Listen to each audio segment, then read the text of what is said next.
Hello बच्चे लोग, कैसे है सब। आज की इस वीडियो अपन क्या जानेंगे, आज डॉट प्रोडक्ट के बारे में जानेंगे। ठीक है।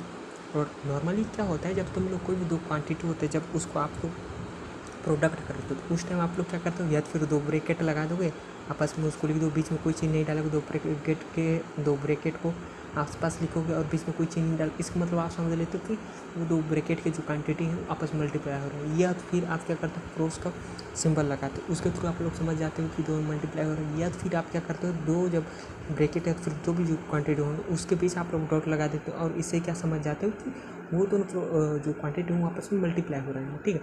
लेकिन हमारे फिजिक्स में क्या है, ये चीज़ थोड़ा अलग होता है। फिजिक्स और मैथ्स में खासकर जब इसके बारे में आपको पढ़ना होता है तो ये थोड़ी अलग चीज़ होती है। ठीक है।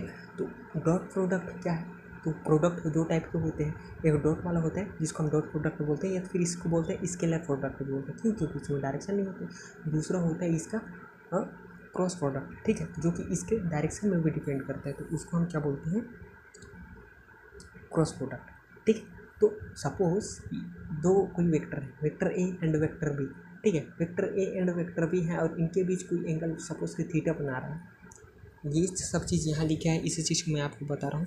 ठीक है, कि दो वेक्टर हैं, vector a and vector b, इसको जब आपस में डॉट प्रोडक्ट करेंगे, अगर ये आपस में थीटा एंगल बना है, इस केस में क्या करेंगे, vector a dot vector b equal to vector a का मैग्नीट्यूड इंटू वेक्टर बी का magnitude into cos theta. Theta क्यों लिया, क्योंकि उन दोनों वेक्टर के बीच का जो एंगल है वो थीटा है, इसलिए अपन यहाँ थीटा लिया।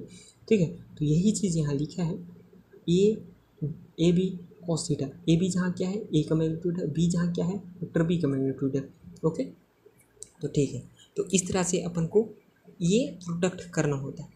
ओके, तो अब यहाँ क्या होगा, ये जो वेक्टर हैं ये आपस में जब डॉट प्रोडक्ट करते हैं तो दोनों वेक्टर आपस में कम्यूटेटिव भी होते हैं, दोनों डिस्ट्रीब्यूटिव भी कम्यूटेटिव होते हैं। इसका मतलब क्या है, कम्यूटेटिव होते हैं इसका मतलब ये है कि आप अगर वेक्टर ए डॉट बी लिखते हो तो उसको आप वेक्टर बी डॉट ए भी लिख सकते हो। तो वेक्टर ए डॉट बी जो बराबर होता है वेक्टर बी डॉट ए के बराबर होता है। और उसी तरह से डिस्ट्रीब्यूटिव क्या होता है, डिस्ट्रीब्यूटिव में क्या होता है, कोई एक वेक्टर जो होता है वो अन्य दो वेक्टर होते हैं उनके सम के साथ अगर मल्टीप्लाई हो जाए तो मतलब वेक्टर एक वेक्टर जो है अन्य दो जो वेक्टर होते हैं उनके साथ मल्टीप्लाई हो जाते हैं। जैसे कि यहाँ vector a vector b plus vector c के साथ मल्टीप्लाई हो रहा है, तो इस केस में क्या होगा, vector a dot vector b plus vector a dot vector C.